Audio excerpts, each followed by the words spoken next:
Press leaned on a demented, sick, no jurisdiction, spit out by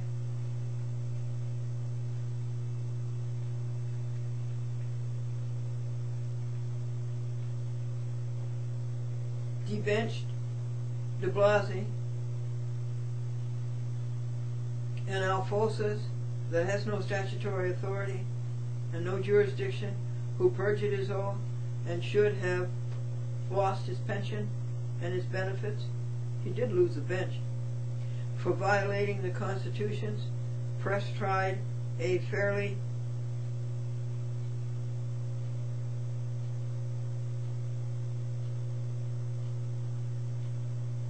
faulty premise and execution.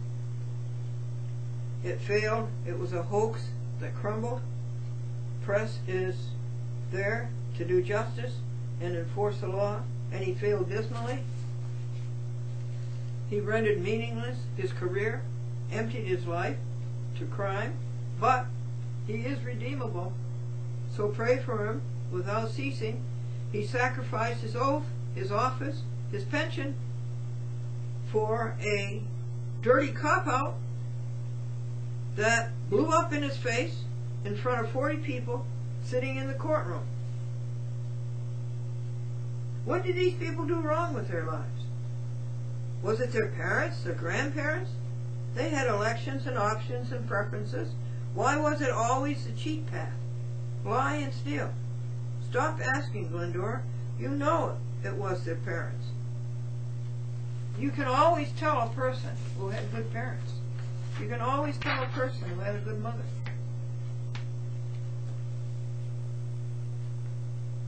And you can always tell the ones who did not. Press had no shirt or tie on. The robe was drawn tightly around his neck to cover it up. Maybe that's what caused his ocular aberration. The court and small claims clerk Friedman did not notify Sulaco and Lewis of the trial, and Glenn wrote Friedman a form to fill in whether he did or did not notify them.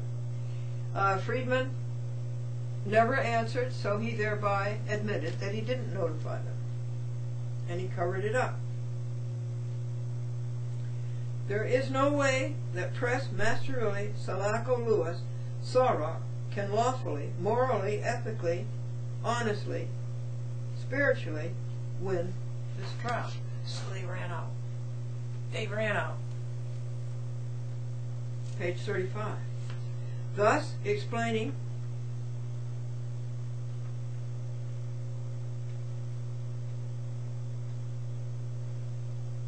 their abased, renegade slither trying to lock the court door. They are hereby reminded they are the people's courts. Read Small Claims booklet, guide, page 2. But the pen is mightier than the sword, and that's soon to be demonstrated. And why is a Park Avenue lawyer firm and a Park Avenue liar for hire groveling in small claims court for $5,000?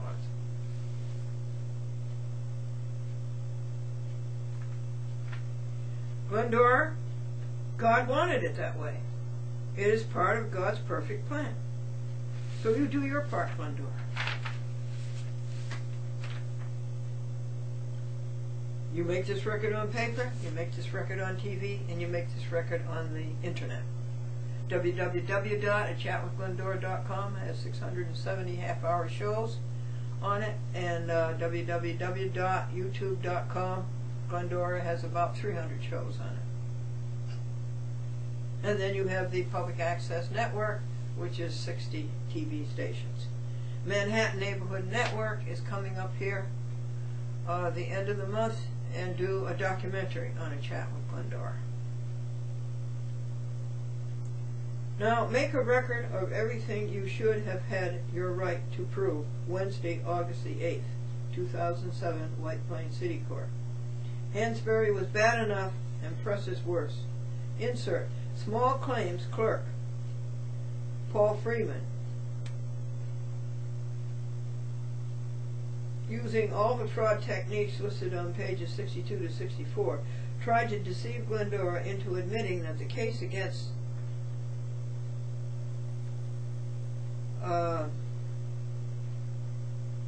Sulaco and against Lewis had been dismissed.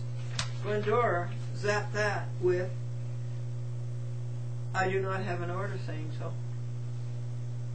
He said they were not served, and it is his responsibility to serve them. Glendora sent a copy of the form mailed Freeman. "Did you or didn't you notify them of the August 8th trial?" So Sulaco and Lewis were apprised that they were on trial Wednesday, August 8th. They did not appear. They are in default. Lewis is also in default in Yonkers Court, along with DeCrenza. And press should have granted default judgment. Here's the form that was sent to Friedman asking him, "Did you notify them or didn't you? Yes or no?" And he never answered, and you know what that means. It means no. So we're on page 39. Starting herein now is Glendora's trial preparation that she is sending to the federal court in Syracuse, in Albany. She sent it to Albany and they sent it to Syracuse. She sued Eric Press, and she had all of her trial papers ready to prove her case, and he ran out on the trial. And so Glendora sued him, and she sued him in federal court. And she sent to the federal court all of the papers, all of her proof that she was going to present at trial. All of the evidence, all the testimony. Press wouldn't listen to it, so she sent it to the federal court. Starting herein now is Glendora's trial preparation, which Press aborted. Small claims complaint, proof, evidence, testimony, violations by defendants, liar for hire, and judge.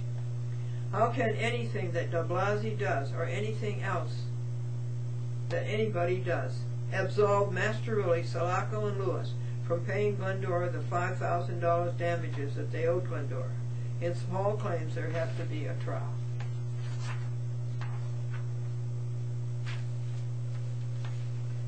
Nothing Press said absolve Cecilia Masterilli, paying Glendora $5,000 that Cecilia caused Glendora by chasing away Glendora's signers to put a chat with Glendora on TV, and Glendora had to go down and get new signers, and that was travel, hours, dollars, and ergs.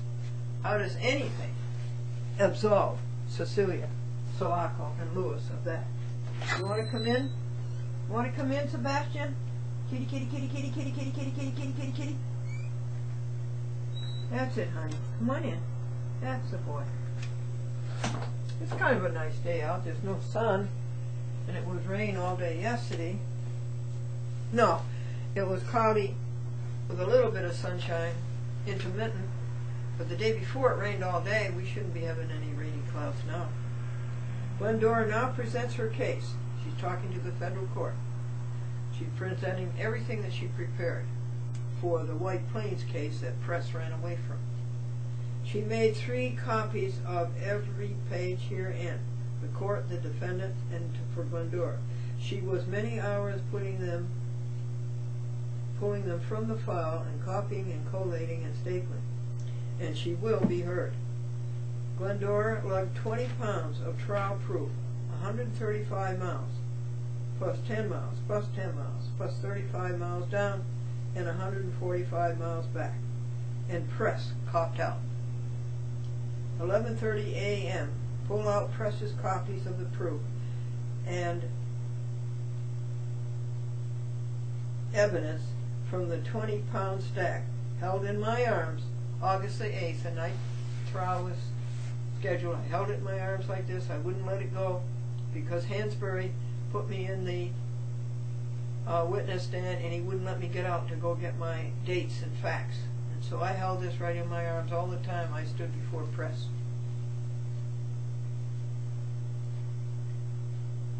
Pack and dress and go to Yonkers and board the 2:09 train on August the 10th, Friday, and come home. The third hour today, the 10th total, 73 pages only. So, I presented everything to the federal court that I had ready to prepare to the White Plains City Court. We are on volume 3 of 3. Thence came Glendora's exhibits. You did not, federal court, you did not deny any of them. Hence, you admitted to all of them. You admitted everything in presses, pages 63 to 578 of the complaint served on you, August the 23rd, 2007, Anno Domini, to wit. This is what you admitted. You admitted that press and you were wrong to defy the Second Circuit, which ruled in Glendora versus Cablevision that any pro se civil rights litigant, the case cannot be dismissed until that litigant has ample opportunity to prove her case. In other words, you don't deny due process of law.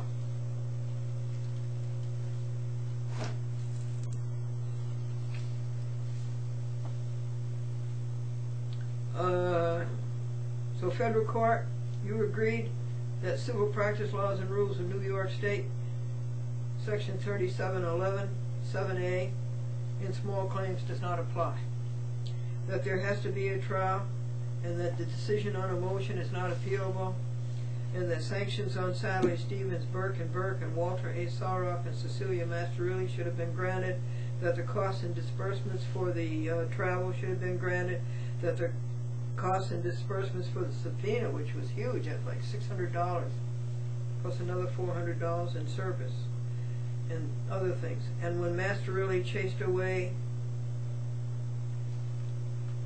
the nice Italian man, and then Ecock and Sulaco and DeCrenza, you admitted to that, and you admitted that Masterilli chased away Langelotti at pages 67 to 132 of the August 23rd complaint sent to the federal court, and also to the District Court of the United States in Albany, Syracuse. And when Cecilia chased away Muley and Viro in Yonkers, you admitted to that federal court, and you admitted that Cecilia chased away 5 signers in Yorktown and chased away Bridget and Richard in New Rochelle.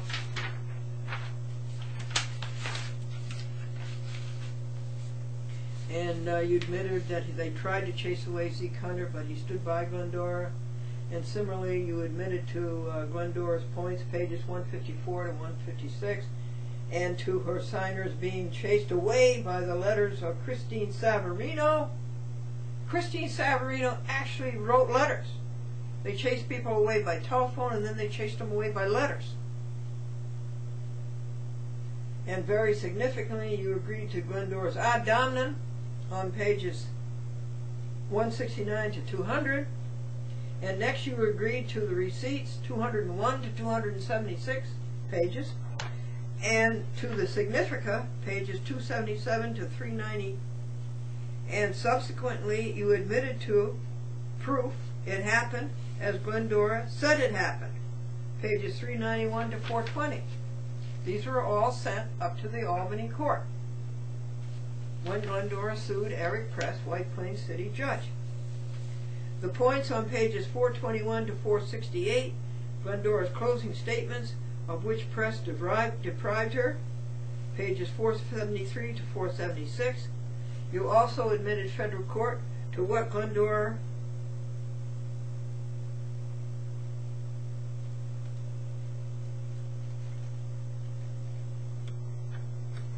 stated as to Soroff's addled motion to quash the subpoenas, pages 477 to 514, including discerning page 506.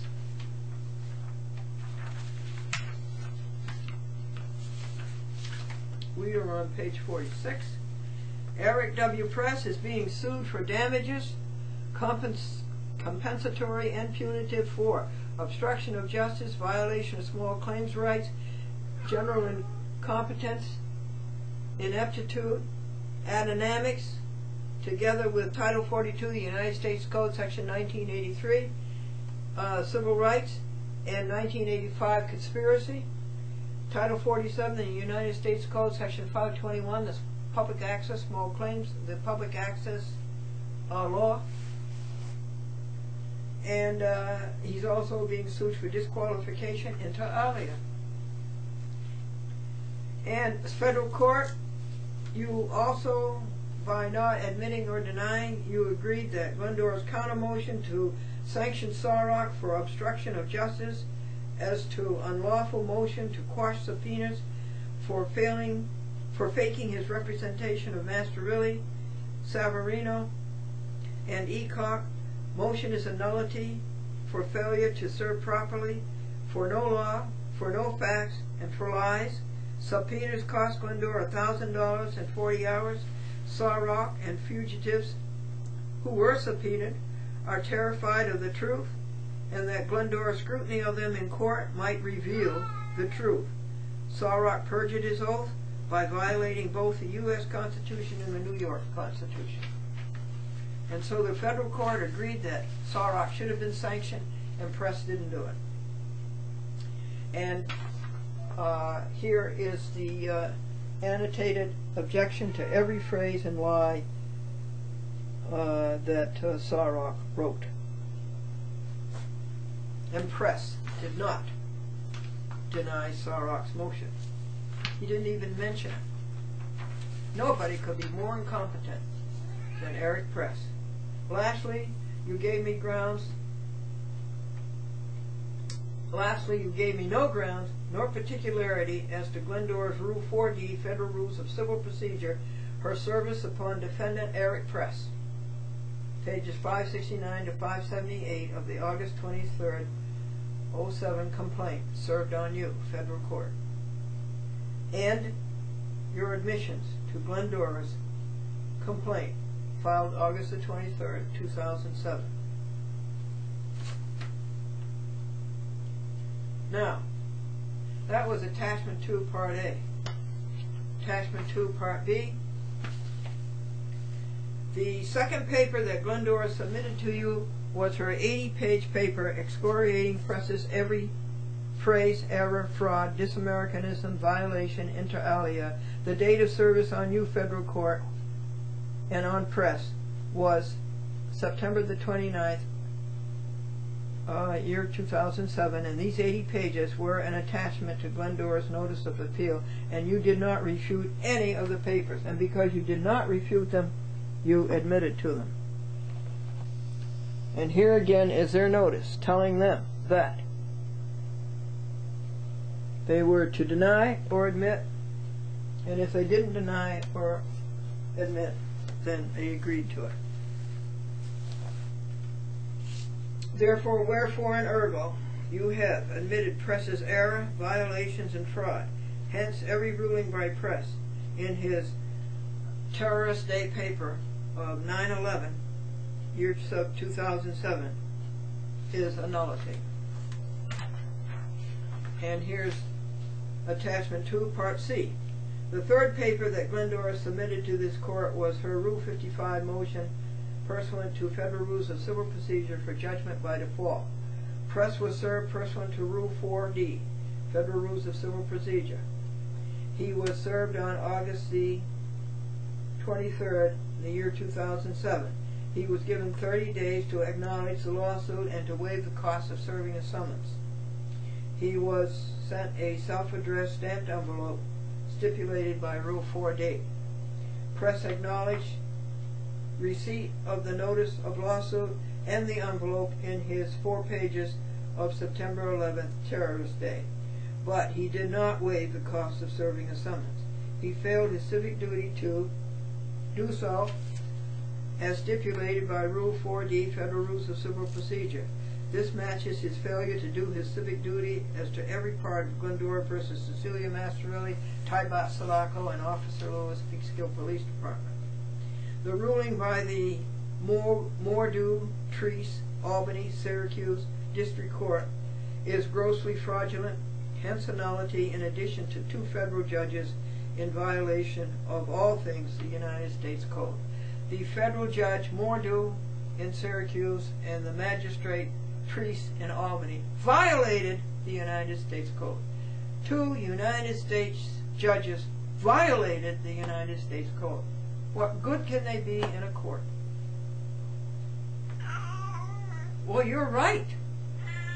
Yes, I totally agree with you. Glendora's exposition of same, plus their appalling violations of federal rules of civil procedure and of the Constitution of the United States and of the New York State Constitution, appear in her 4th and 5th papers to this federal court in Albany and Syracuse. Now, Sebastian, here's attachment 2, part D. We're up to page 54. The 4th paper that Glendora submitted to this so-called court is her Rule 60B motion for relief from order, pursuant to federal rules of civil procedures. And here's a reproduction of it. It was Halloween. It went out on Halloween, or a couple of days before. And the title of this paper is Notice of Motion and Affirmation in Support for Relief from Orders of October 9th and 10th, pursuant to Rule 60B, Federal Rules of Civil Procedure, together with Glendora's findings, questions, charges, and requests for admissions. That's where we want. Glendora's 5th paper is this, her Notice of Appeal with attachments 1 and 2. This is her last paper to this court, quote unquote, unless she is graced with a remand. With skillful management, dexterity, and adroitness, this paper of 11/17, that's today, may be the magnus opus. It may be the text of the last lawsuit. Dun, dun, dun, dun, dun, dun. Glendora has her victory.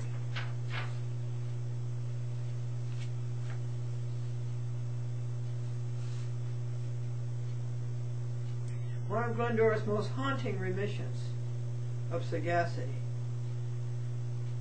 is that it took her from 1987 to 2007, a score, to find out the courts are entirely crooked. She was so credulous.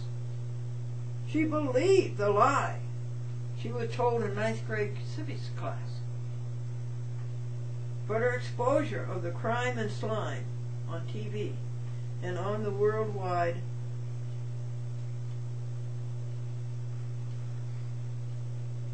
web augurs well, saving others from being robbed of 20 years. Maybe I've shown you how crooked the courts are so that you won't waste your time for 20 years.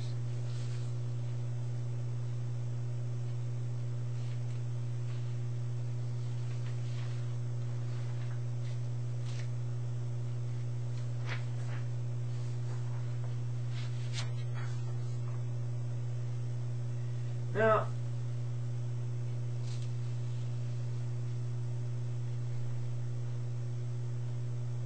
this tells about Glendora's pattern to sue judges when they break the law. So that pattern would lead this time to suing Press again, and then suing Mordew and Treese, who were worse than Press. Or we said nobody could be worse than Press for what they did to the United States, Mordew and Treese. But that would just lead to another judge like Mordew or Treese, another crooked judge. And it would just be another lawsuit after that and after that. And I have a big enough collection of dirty judges. I don't want any more. And any more law clerks with acuminate heads, and any more crooked court clerks. I've had enough of that. Hundreds of them.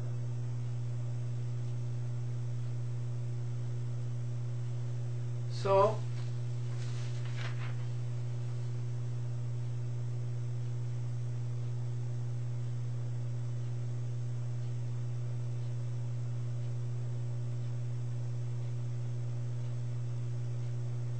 where this all started out is that I was a monitor for the Fund for Modern Courts, and I would monitor judges in the county court of Westchester and in various city courts, Rye, Peekskill, and I would put out reports on judges, and these judges would all romance me and invite me to their chambers to show me their great things on the wall, their accolades, so that I would give them a good report. And I did this year after year after year, monitoring hundreds of judges. And there was something very, very wrong. In every case, they didn't rule with justice. They ruled upside down. And it was always self-interest. And it began to dawn on me, the courts are crooked. The judges are a mob. I don't know what mob it is, but they're a bunch of gangsters. And they're all tied one into another. It's what I call an agglomerate of aggrandizement. They're in this little ball all rolled up together because they want preferment, honor, rank, and wealth. And so then I found out, and so I started bringing cases of my own where my rights had been violated, and they all ruled against America. And then I started reporting it on TV to you. But now,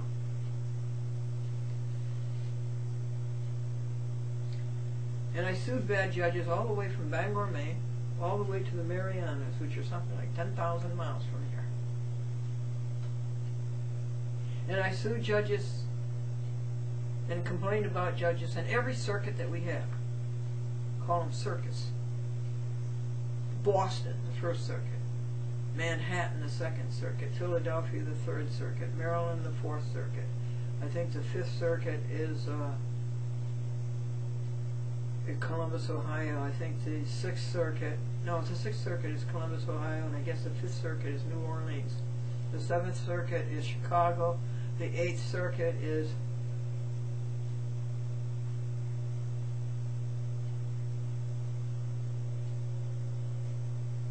St. Louis. The Ninth Circuit is San Francisco, and the 10th Circuit is Denver. And I filed judicial misconduct complaints, and those people were just as crooked as the judge I was complaining about. So where do you go, folks, when the judge doing the judging is worse than the judge being judged? Where do you go? Where do you go when judges break the law? Center for Judicial Accountability, Doris, and Elena Sassower.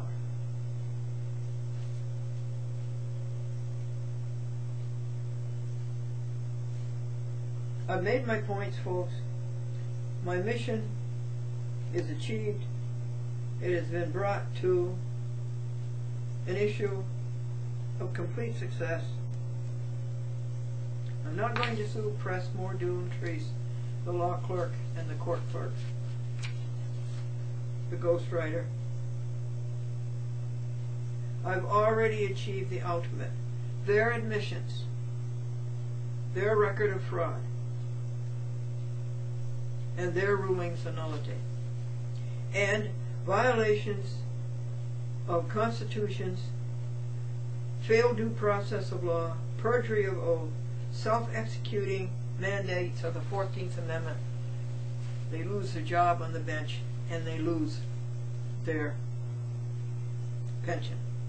Glendora will not suppress Ansbury, No Good Wood, Tomon, Voch, Lane, Rudolph, Tannenbaum, McCabe, Lippman, and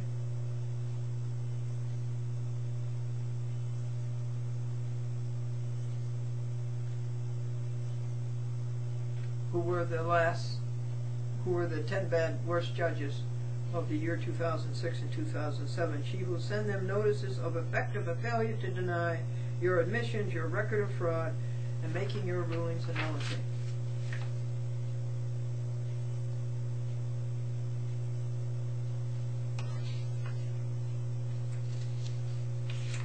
This is the afflatus, the divine inspiration, the supernatural, irresistible impulse.